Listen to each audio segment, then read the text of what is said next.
고려사 저료의 기록에 따르면 1126년 인종 4년 고려의 궁궐은 거대한 권력의 모순에 직면해 있었습니다.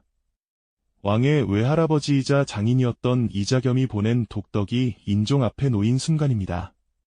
사료는 왕후가 떡을 엎질러 왕의 목숨을 구했다고 적고 있습니다. 할아버지가 손자를, 장인이 사위를 살해하려 했던 이 사건은 단순한 궁중비사가 아닙니다. 이는 한 인물이 고려라는 국가 시스템을 어떻게 형해화했는지를 보여주는 가장 극단적인 역사적 증거입니다. 오늘 우리는 기록된 사료의 행간을 통해 이 비정한 권력투쟁의 실체를 철저히 규명하겠습니다. 안녕하십니까? 역사는 흐른다입니다. 지난 에피소드에서 다룬 광종의 숙청이 왕권 강화를 위한 제도적 정비였다면 오늘 다룰 인종대의 이자겸은 신권이 왕권을 압도하여 국가의 근간을 뒤흔든 정반대의 사례입니다. 고려사 이자겸 멸전은 그를 간신으로 규정하지만 고고학적 유물과 당대 기록이 보여주는 그는 고려를 자신의 가문 아래 두려 했던 치밀한 권력가였습니다. 이 영상은 이자겸이 왜 독살이라는 극단적인 선택을 해야만 했는지 사료에 근거한 팩트를 바탕으로 그 미스터리를 추적합니다. 한 가문의 권력 독점은 문종 때부터 이어진 뿌리 깊은 가문의 전략이었습니다. 이자겸의 조부인 이자연이 세 딸을 문종에게 시집 보낸 것을 시작으로 이 가문은 약 80년간 고려 왕실의 외척으로서 독보적인 지위를 누렸습니다. 특히 이자겸은 자신의 둘째 딸을 예종에게 시집 보내 인종을 낳게 했으며 이후 인종이 즉위하자 자신의 셋째와 넷째 딸을 다시 인종에게 시집 보내는 기괴한 혼인 관계를 강요했습니다. 이는 고려사 혼인조에 명시된 사실로 인종에게 이자겸은 외할아버지인 동시에 장인이 되는 유교적 가치관으로는 설명할 수 없는 중첩된 지위를 가졌습니다. 당시 이자겸의 권세가 어느 정도였는지는 개경에서 출토되는 당대 청자와 기와 그리고 기록된 조세 수취 현황을 통해 짐작할 수 있습니다. 고려사는 이자겸의 사저에 쌓인 뇌물이 산더미 같아 고기가 썩어나가고 그 권세가 국왕을 능가했다고 적고 있습니다. 그는 자신의 생일을 인수절이라 부르게 하고 왕의 명령이 아닌 자신의 명령을 지탁이라 칭하며 백관들을 부렸습니다. 이는 이자겸이 단순한 권신을 넘어 고려의 행정체계 자체를 자신의 가신 중심체제로 완전히 개편했음을 증명하는 사료적 근거입니다. 이자겸의 권력은 경제력을 바탕으로 군사력까지 뻗어 있었습니다. 그는 당시 최고의 무장으로 칭송받던 척준경과 결탁했습니다. 척준경은 여진 정벌에서 독보적인 공을 세운 군부의 실력자였으며 이자겸은 그의 무력을 자신의 정치적 배경으로 삼아 반대 세력을 압박했습니다. 1126년 인종이 측근 세력인 한한, 문공인 등과 모의하여 이자겸을 제거하려 시도했을 때 척준경의 군사가 궁궐을 공격하고 불태운 이자겸의 난은 사료상에 명확히 기록된 고려 왕실 최대의 굴욕 사건입니다. 이때 인종은 궁궐을 잃고 이자겸의 사저에 사실상 구금되었습니다.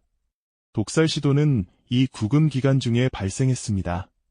고려 사저료에 따르면 이자겸은 인종을 독살하기 위해 독을 탄 떡과 차를 여러 차례 보냈습니다. 여기서 우리가 주목해야 할 사료적 사실은 인종의 왕비인 장경공주, 이자겸의 넷째 딸의 역할입니다. 그녀는 아버지의 명령과 남편의 목숨 사이에서 남편을 선택했습니다. 왕비가 독떡을 가져오던 궁녀의 소매를 잡아당겨 떡을 떨어뜨리게 하거나 독이 든 차를 일부러 엎지른 행위는 단순한 야사가 아니라 정사에 기록된 역사적 사실입니다. 이는 이자겸이 혈연을 이용해 구축한 권력망이 오히려 내부의 혈연에 의해 균열이 가고 있었음을 보여주는 중요한 지표입니다. 고고학적 관점에서 볼 때 이 시기의 개경 궁궐터 유적에서는 1126년의 화재 흔적이 뚜렷하게 발견됩니다. 층리학적 분석을 통해 확인된 대규모 소실층은 당시 척준경의 군대가 자행한 파괴의 규모를 짐작하게 합니다. 왕이 거처하는 궁궐이 신하의 군대에 의해 불타고 왕이 사저로 끌려가 죽음의 위협을 받는 상황은 고려라는 국가의 통치 시스템이 사실상 붕괴되었음을 의미합니다. 이자겸은 18자 위왕이라는 도참서를 유포하며 왕이 찬탈의 명분을 쌓아 나갔습니다. 이는 이 씨가 왕이 된다는 파격적인 주장이었으며 당대 민심을 동요시키기 위한 치밀한 여론전이었습니다. 이자겸의 독살 시도는 단순한 암살을 넘어선 왕조 교체의 최종 단계였습니다. 그는 법적으로도 제도적으로도 왕을 대체할 준비를 마친 상태였습니다. 그러나 사료는 이자겸의 계획이 실패로 돌아간 이유를 인종의 끈질긴 생존 본능과 내부 조력자들의 결단에서 찾고 있습니다. 우리는 이 사건을 통해 고려 문벌 귀족 사회의 구조적 모순과 그 정점에서 벌어진 권력의 비정함을 목격할 수 있습니다. 이자겸이 구축한 이 견고한 권력의 거미줄은 어떻게 무너지기 시작했는가? 그리고 사료는 그 몰락의 과정을 어떻게 서술하고 있는가? 이자겸의 권력 독점은 고려 왕조의 기틀을 뒤흔든 체제적 위기였으며 이는 고려사 이자겸 열전과 당대 비문 자료들을 통해 명확히 입증됩니다. 사료에 따르면 이자겸은 단순히 국왕의 권위를 빌려 쓰는 신하의 수준을 넘어 국가의 행정, 인사, 군사 시스템을 자신의 가문 아래 종속시킨 대한정부를 구축했습니다.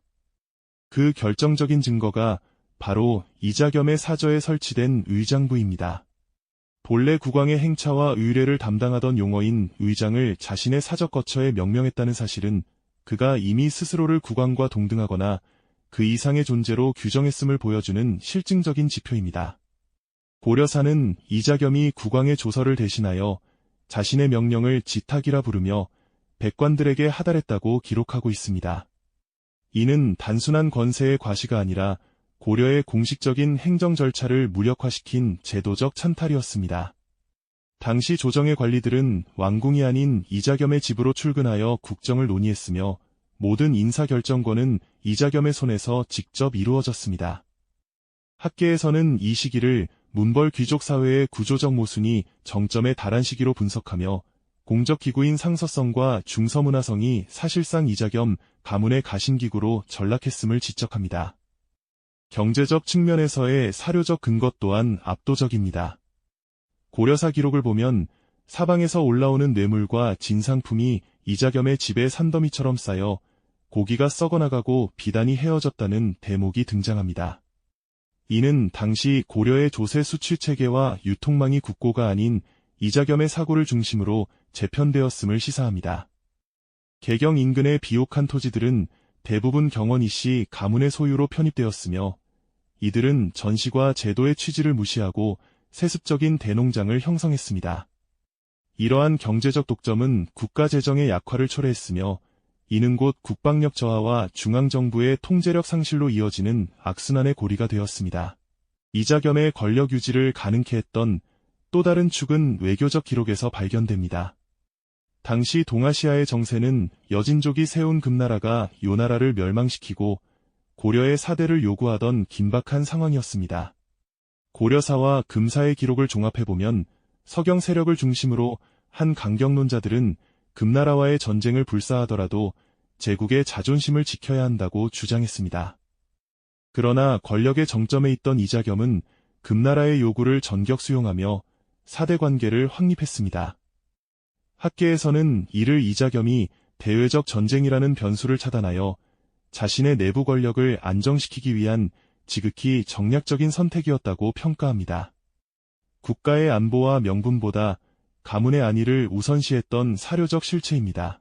특히 이자겸은 자신의 권력에 종교적 사상적 정당성을 부여하기 위해 18자 위왕이라는 도참설을 적극적으로 활용했습니다. 나무목 자와 아들 자를 합치면 이 씨가 된다는 이 예언은 왕씨의 고려가 가고 이 씨의 시대가 온다는 노골적인 역성혁명의 예고였습니다. 이는 당대 지식인들과 백성들 사이에서 상당한 파급력을 가졌으며 이자겸이 왕위를 찬탈하기 위한 정서적 기반을 닦는 치밀한 여론전의 일환이었음을 사료는 보여줍니다. 그는 이미 법적, 경제적, 군사적 장악을 마친 뒤 마지막 단계로 민심을 장악하여 스스로 보위에 오르려 했던 것입니다.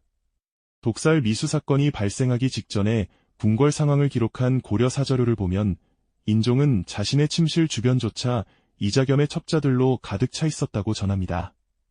왕이 먹는 음식, 입는 옷, 심지어 독서하는 내용까지 이자겸에게 실시간으로 보고되는 철저한 감시 체제였습니다. 이 시기 인종은 국왕으로서의 기능을 상실한 채 이자겸의 사저에 유금된 인질과 다름없는 상태였습니다. 1126년 궁궐 화재 이후 인종이 처했던 참혹한 환경은 개경 궁성 유적에서 발견되는 대규모 화재층과 소실된 목부재의 흔적들을 통해 고고학적으로도 뒷받침됩니다. 결국 이자겸이 보낸 독덕은 이러한 극단적인 권력 독점이 낳은 필연적인 마침표였습니다. 사료에 기록된 독살 시도의 구체적인 정황들은 이자겸이 더 이상 신하로서 존재할 의사가 없었음을 분명히 합니다. 그는 인종을 제거하고 자신의 혈통이 섞인 새로운 왕을 세우거나 직접 왕위에 오름으로써 경원이씨 왕조를 개창하려 했던 것입니다. 이는 고려 왕조 창건 이후 왕권이 직면한 가장 심각한 도전이었으며 시스템이 단 한 명의 신하에 의해 얼마나 처참하게 유린당할 수 있는지를 보여주는 역사적 실증 사례입니다. 이자겸의 이러한 행태는 고려 전기문벌 귀족 사회의 병폐를 고스란히 드러냅니다. 가문의 영속성을 위해 국가의 기강을 무너뜨리고 혈연을 이용해 왕실을 포섭하며 사병과 뇌물로 정치를 오염시킨 이자겸의 기록은 후대 역사가들에게 엄중한 경고를 남기고 있습니다. 사료는 그를 천하의 악인으로 기록하지만 냉정하게 분석한 역사적 자료들은 그를 고려라는 시스템의 허점을 가장 정확히 파고든 정교한 권력 찬탈자로 묘사하고 있습니다. 이제 사료는 이 견고해 보였던 이자겸의 성벽이 어떻게 내부의 배신과 외교적 변수로 인해 무너져 내리는지를 상세히 기술하기 시작합니다. 이자겸이 구축한 가문의 절대 왕국은 외부의 물리적 타격이 아닌 내부의 오만함과 권력 분점의 실패라는 구조적 모순에서 그 붕괴의 서막이 올랐습니다. 고려사 척준경 열전과 이자겸 열전을 교차 검증해보면 이자겸의 권력을 지탱하던 두 개의 기둥은 가문의 혈연적 지배력과 척준경이라는 당대 독보적인 무력이었습니다. 척준경은 1126년 이자겸의 난 당시 직접 궁궐에 불을 지르고 국왕의 측근들을 도륙하며 이자겸을 사실상의 최고 권력자로 옹립한 1등 공신이었습니다. 하지만 권력의 정점에 도달한 순간 이자겸은 치명적인 전략적 오류를 범하고 맙니다. 동지였던 척준경을 대등한 권력의 파트너가 아닌 자신의 가문을 수호하는 하부 조직이자 소모품으로 취급하기 시작한 것입니다. 이 균열의 구체적인 양상은 사료에 매우 상세히 기록되어 있습니다. 고려사에 따르면 권력을 장악한 이자겸의 아들들인 이지미와 이지훈 등은 척준경의 공로를 노골적으로 폄하했으며 이자겸의 종들이 척준경의 하인들을 멸시하는 사건이 빈번하게 발생했습니다. 이는 단순한 감정 싸움이 아니라 고려 중기문벌 귀족 사회의 폐쇄성을 상징합니다. 중앙정계의 정점에 선 인천, 경원, 이씨 가문이 무공을 통해 신분 상승을 꾀하던 척시 세력을 철저히 도구로만 보았음을 증명하는 대목입니다. 척준경은 이자겸을 위해 국왕을 겁박하고 궁궐을 유린하는 오명을 뒤집었었으나 그 대가로 얻은 권위는 이자겸 가문의 위세에 눌려 빛을 보지 못했다는 사료적 분석이 가능합니다. 인종은 사저에 감금된 극한의 고립 상황 속에서도 이자겸과 척준경 사이에 흐르는 미세한 냉기류와 심리적 반발을 정확하게 포착했습니다. 고려 사저료의 기록을 보면 인종은 지극히 낮고 비굴한 자세를 취하며 척준경에게 은밀히 밀사를 보냈습니다. 여기서 주목해야 할 사료적 사실은 왕이 척준경에게 보낸 조서의 정교한 논리입니다. 인종은 척준경을 궁궐을 태운 역적이라 비난하는 대신 그가 과거 여진 정벌에서 세운 압도적인 무공을 치하하며 그대는 나라를 지키는 간성이지 한 가문의 사사로운 도구가 아니다 라는 명분을 제시했습니다. 이 메시지는 척준경의 명예욕과 생존 본능을 동시에 자극했습니다. 이자겸이 독덕으로 인종을 제거하려 할 때 인종은 충절과 영웅의 서사라는 명분을 척준경에게 주입하며 그의 변심을 유도한 셈입니다. 당시 척준경의 심리적 변화를 뒷받침하는 또 다른 사료적 근거는 그의 동생 척준신과 아들 척순의 죽음입니다. 고려사는 척준경이 난의 과정에서 혈육을 잃은 뒤 깊은 자책과 슬픔에 잠겨 있었다고 전합니다. 인종은 이 상실감을 파고들어 그대의 희생이 과연 누구를 위한 것인가를 지속적으로 물었습니다. 척준경의 입장에서는 역적으로 기록될 위기에서 벗어나 국왕을 구출한 중흥공신으로 신분을 세탁할 수 있는 유일한 탈출구가 열린 것입니다. 학계에서는 이를 무력한 왕이 거대 권력의 핵심을 분열시키기 위해 구사한 가장 비정하고도 효과적인 정치적 도박으로 평가합니다. 1126년 5월 고려 역사의 물줄기를 돌려놓은 반전의 순간이 사료에 생생하게 기술됩니다. 인종의 밀명을 수락한 척준경이 군사를 일으켜 이자겸의 사절을 전격적으로 포위한 것입니다. 어제까지 왕을 함께 감시하고 국정을 농단하던 동지가 오늘은 자신의 목에 칼을 겨누는 상황이 연출되었습니다. 고려사는 척준경이 궁성문을 열고 들어가 왕을 배알하자 이자겸이 소매를 뿌리치며 도망쳤으나 결국 체포되었다고 기록합니다. 이자겸이 세운 인천 이씨의 성벽은 척준경이라는 단일 무력 앞에 허무하게 무너져 내렸습니다. 이자겸은 전라남도 영광으로 유배되었고 그가 누렸던 무소불위의 권력은 하룻밤 사이에 신기루처럼 증발했습니다. 여기서 우리가 역사학적으로 주목해야 할 지점은 이자겸의 몰락 과정에서 드러난 권력의 비정한 구조입니다. 이자겸은 법과 제도는 물론 왕의 혈통까지 자신의 손아귀에 넣었지만 정작 그 권력을 물리적으로 실행하는 인간의 심리까지는 데이터화하지 못했습니다. 그는 척준경을 단순한 무기로 정의했으나 척준경은 자신의 명예와 가문의 안위를 우선시하는 정치적 주체였습니다.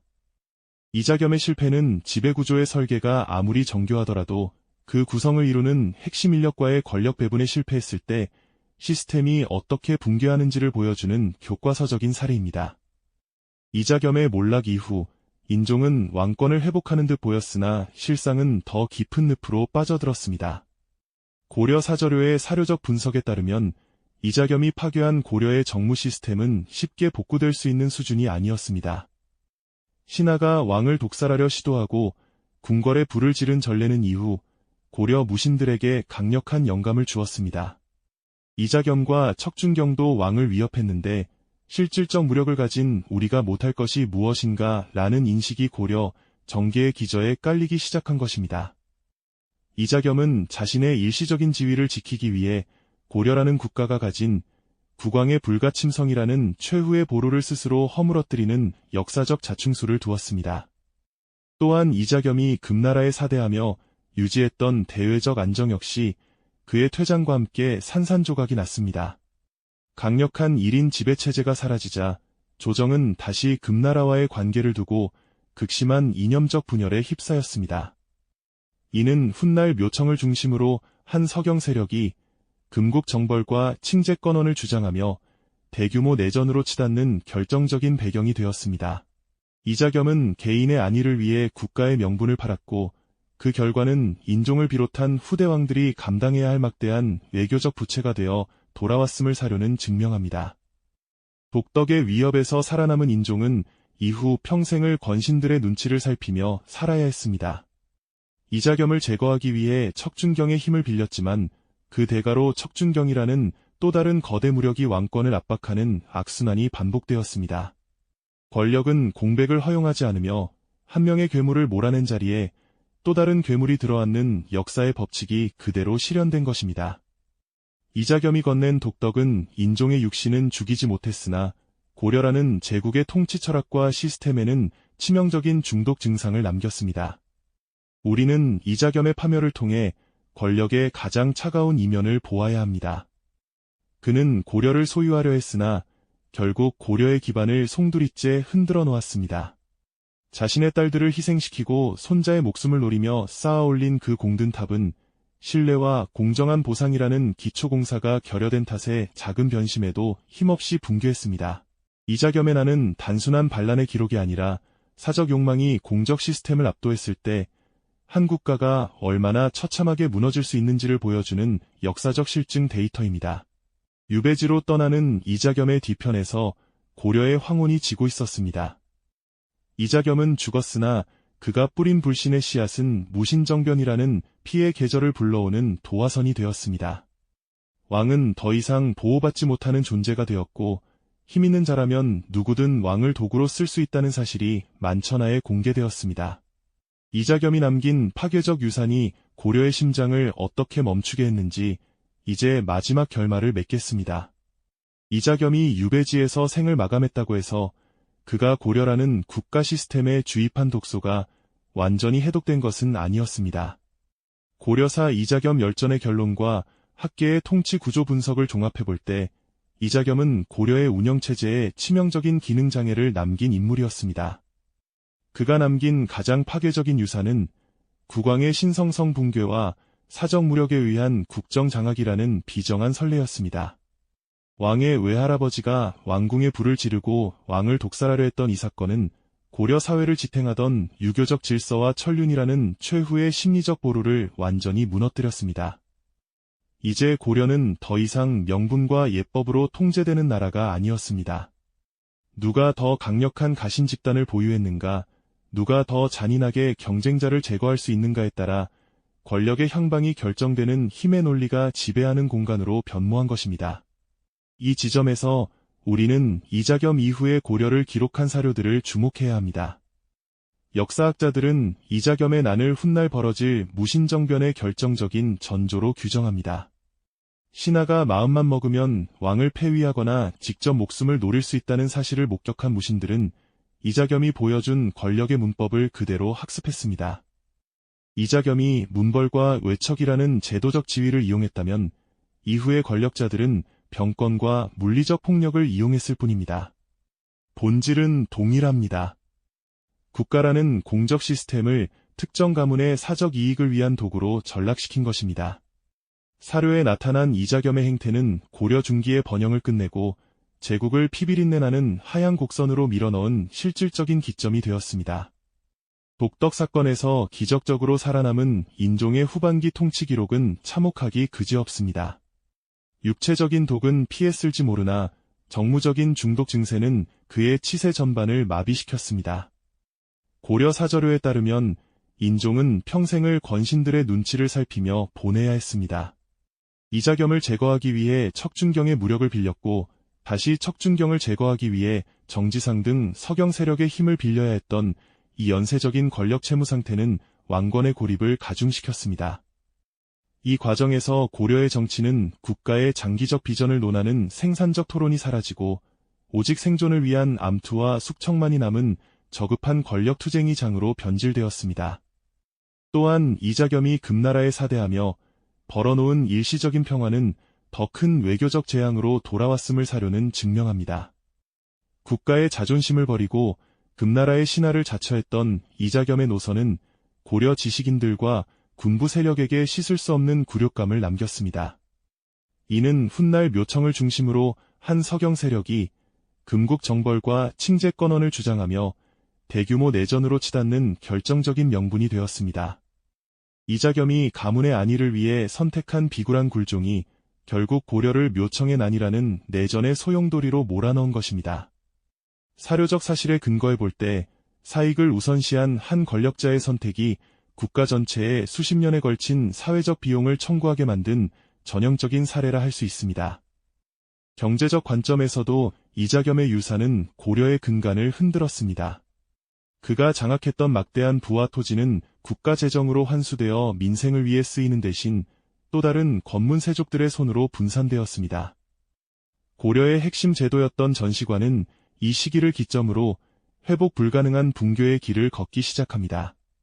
권력자들이 농민들의 토지를 강탈하고 대농장을 소유하는 행태가 이자겸에 의해 정당화되었으며 이는 국가 세수 부족과 민생 도탄으로 이어졌습니다.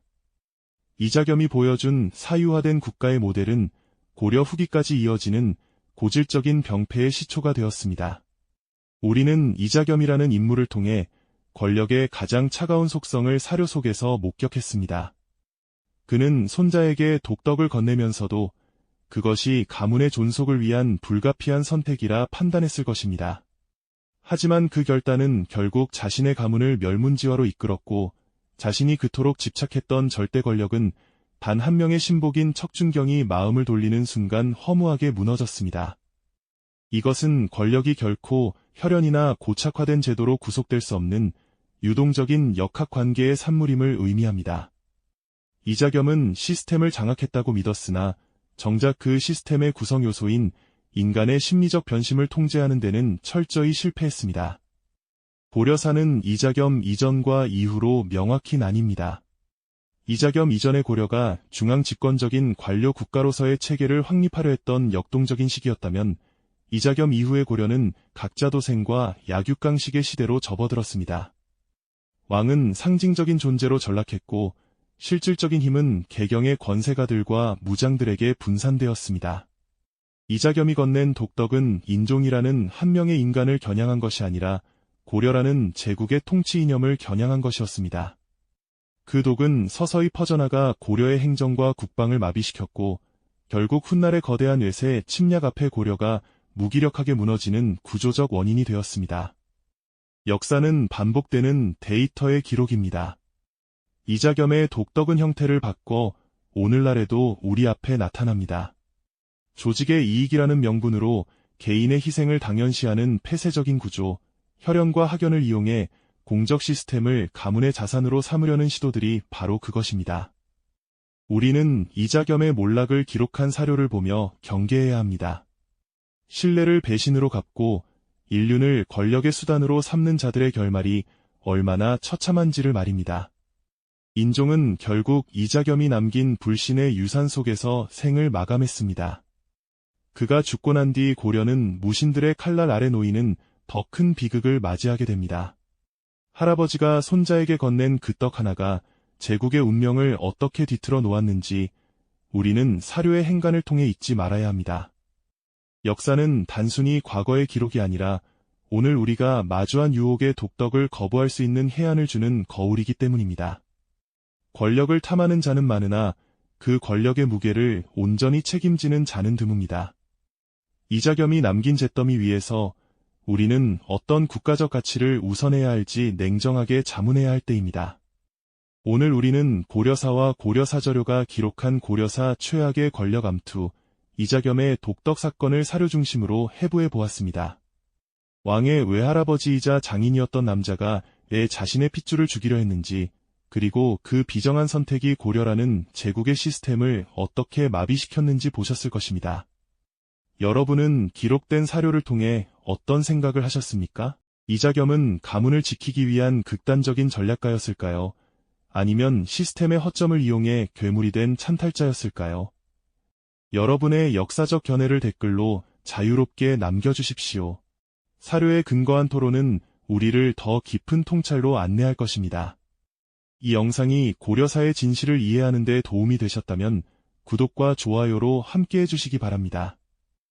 여러분의 관심이 사료 속에 숨겨진 비정한 진실을 계속해서 발굴할 수 있는 유일한 힘입니다. 다음 시간에는 더 파격적인 역사적 사실로 돌아오겠습니다.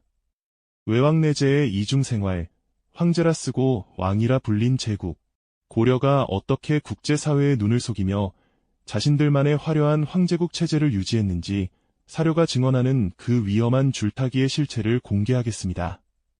오늘도 역사의 기록 속에서 내일의 길을 찾는 여러분이 되시길 바랍니다. 지금까지 역사는 흐른다였습니다. 시청해주셔서 감사합니다.